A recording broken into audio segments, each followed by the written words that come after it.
From advertising to software as a service to data.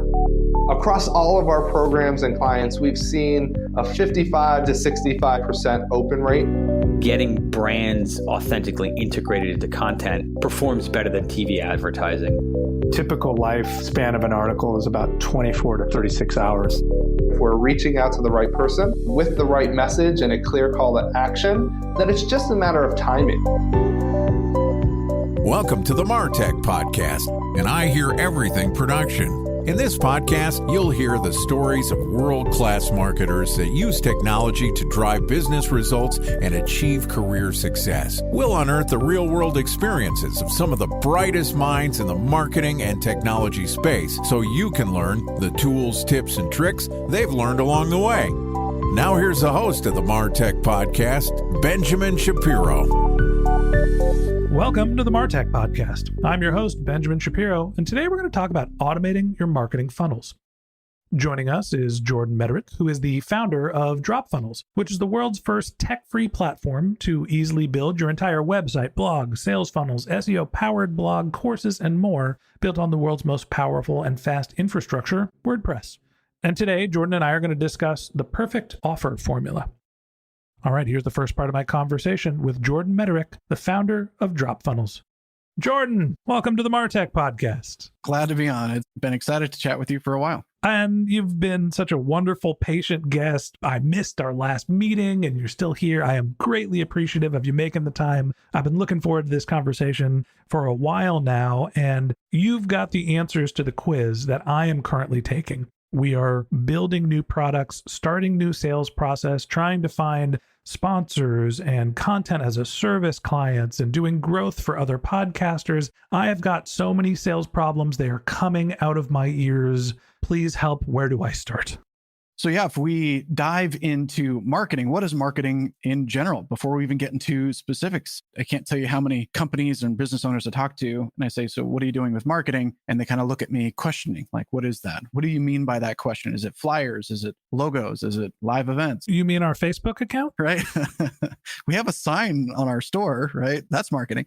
Well, no, marketing is essentially, it's two very cohesive and parallel concepts working at the same time. And you're always working to align these things and grow these things at the same time. So the number one aspect is having a great offer. Having a great offer will cut you separate from the competition. It will cause people to want to be associated with you. It will drive up your prices instead of down your prices. A better offer will win in a marketplace across the board. And we could talk about what good versus bad offers actually means. The other side is fighting obscurity. So really marketing is we're saying, how do we eliminate obscurity? How do we become well-known for a great offer? Now, when these two things are out of alignment, if you can fight obscurity and become well-known, but you have a bad offer, you come off as a scammer, right? So it's not a good thing. If you have a great offer, but no one knows about it, you're broke. So it's these two things that have to work synergistically, that when we're talking about marketing, we're saying, what is the core offer, the primary solution that we're providing to the marketplace? And then how do we let more people know about that offer? And those two things working cohesively is what really drives some big results. It's funny, I thought you were going to go through more of a marketing funnel approach, which is build awareness, consideration, conversion, and work people through those funnel. You starting off at the offer hits me in all the feels. I just read, what was it called? $100 Million Offer by Alex Hormozi. Have you read that one yet? Well, I think we've all got it pretty close to memorized by this point. It's a very good book. It was great. And I read it right as we were starting to launch our content as a service, where we are building podcasts for other B2B brands using the same infrastructure we use for the MarTech Podcast. So thinking about how we would put our offer together, there's a million I'll create a podcast for you companies out there. How do I differentiate what we're doing? Do I offer guarantees? How do I structure the agreement? Are we charging on a monthly basis, a per episode basis? Who knows?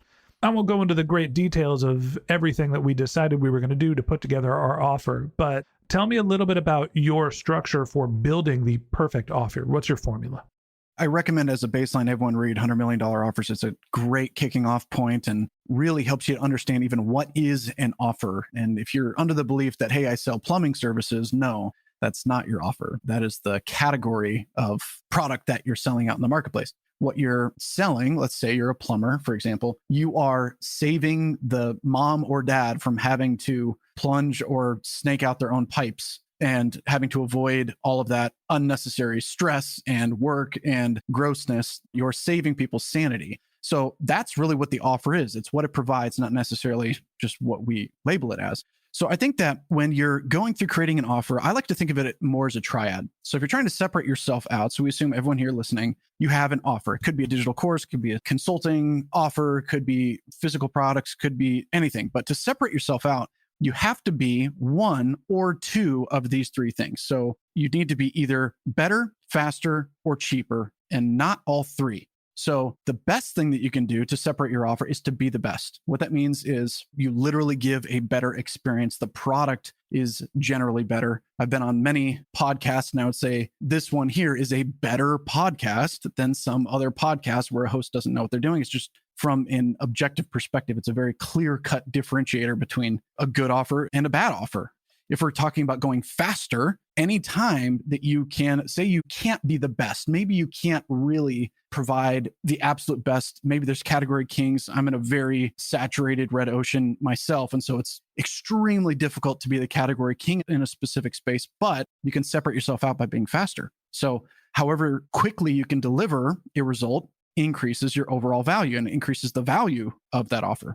So for example, if I want to lose 20 pounds to get 6-pack abs, right? I could either hire a private consultant fitness person to come and coach me how to do that. And it'll take 6 months and it'll be $1,000 a month. And maybe that will happen, right? I could also choose to go get liposuction, and it's going to be out. There's going to be some recovery, some pain or whatever, but it's going to happen in under 30 days for virtually the same result. Which one of those two people can charge $40,000? Now, I'm not advocating for one or the other, but generally one is faster. It means that they can charge higher prices by essentially delivering the same result. If you had a pill, you could take a pill and get instant 6-pack abs. That would be the very best scenario of a faster delivery. So if you're talking about podcasts, you can either, for example, let's say you're helping people to get booked on podcasts.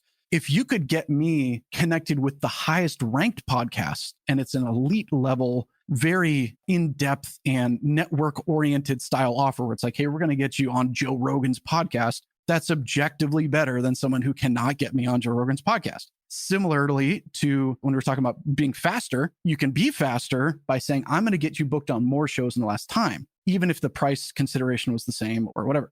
Now, you can always be cheaper. That's another option. It's the last thing you should consider is to be, because there's really no competitive advantage to being second cheapest. Being cheapest doesn't really behoove growth, and it's often a commodity offer that's a race to the bottom. But in certain cases, especially for people who are either newbies buying your offer, or maybe there's a ton of price comparisons, then sometimes being cheapest can be advantageous. You happen to be in kind of a Target versus Walmart versus Costco, Sam's Club type of battle, where a very large amount of the mass market is going to be buying commodity level offers for you. And they're comparing literally this 12-pack of Pepsi to this one here. And it's like, who's cheaper? I'm going to buy whichever's cheaper.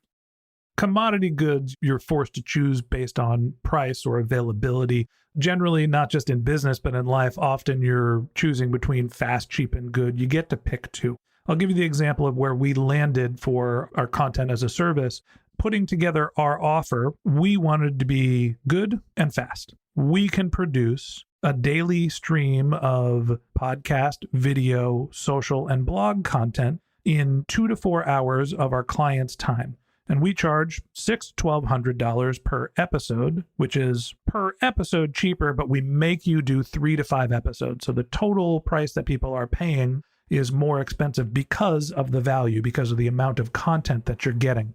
I hear you on fast, cheap, and good. Why is it 2 out of 3? We kind of tried to get to, well, we're going to be fast, cheap, and good. You're just going to get a lot of volume out of what we're doing, so the total price is. So help me think through that as we're figuring out what we were going to build. Great podcasts, well edited, well produced, a lot of content, not a lot of the customer's time, and on a per unit basis, relatively inexpensive, but there's a high volume. How would you classify that offer, and how does it fit into your formula? I think if you are going to be the best and the fastest, you'd almost need to be a charity or a nonprofit to want to be the cheapest. If you're so good at something, it means that you can command some of those high-level prices. And often it's a self-confidence issue. It's a matter of like, hey, what do we think people are willing to pay? The offer is worth what people will pay for it, right? So if you could get 3 clients and say, hey, I'm going to do 10 episodes, it's $35K, that would be for a certain level client. For example, I hired on a social media team. They were cutting up a bunch of my content and posting it out to all my channels 3 times a day. It was like this huge amount of work. And they charged comparatively so much less than it would take me to hire on a team to do it or for me to figure out how to do it myself. They were buying my own time back. So in that way, it was better, really, than I could do on my own or would want to do. It was faster than I could achieve on my own. So it shouldn't be the cheapest. And being too price competitive at that level actually starves you of the ability to even deliver better results. So I'd argue that it's an ethical decision to not be the cheapest, whereas you should be focusing on higher premium level clients with premium level pricing, specifically because you're going to end up with better people that you actually want to work with and people who complain a lot less, and you have the ammunition to deliver better results. So Jordan, we're all going to go through our thought process of better, faster, cheaper. You're going to look at your competitive set and figure out how you're benchmarking against what the rest of the industry is offering. How do you know if you get it right? I always have this insecurity of, hey, we've got this offer, but there's some things that we could tweak. There's some things we could change. Do you just go with one and stick with it? How do you get the signal in the noise?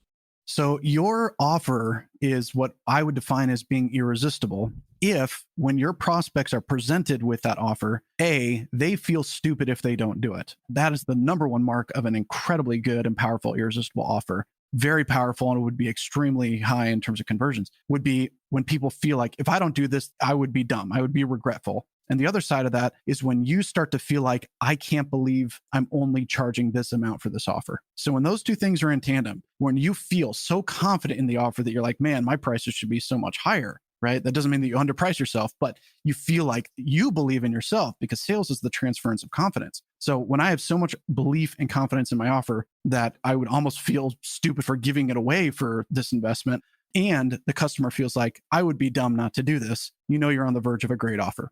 Sales is the transference of confidence. Boy, do we have to talk about that a whole bunch more, because I feel like we're on the right path with our offer. I think when we started to think about content as a service, for my business, competitively, when I stack up everybody else's offers against ours, I would choose mine. And I feel like that's something that says something. Obviously, I'm biased. Then there is making sure that other people understand it and actually want to become your customers. And we're going to talk about that in our next episode. So that wraps up this episode of the MarTech Podcast.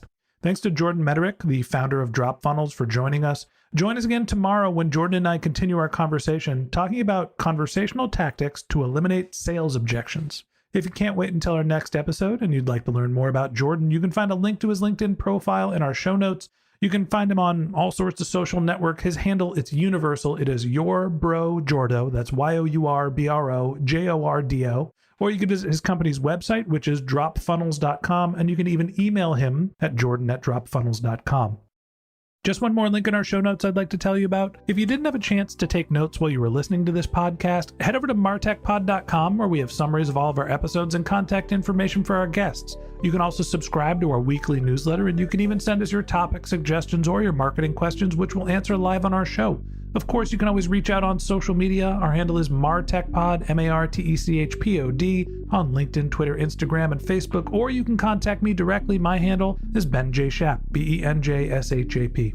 And if you haven't subscribed yet and you want a daily stream of marketing and technology knowledge in your podcast feed, we're going to publish an episode every day this year. So hit the subscribe button in your podcast app, and we'll be back in your feed tomorrow morning. All right, that's it for today. But until next time, my advice is to just focus on keeping your customers happy.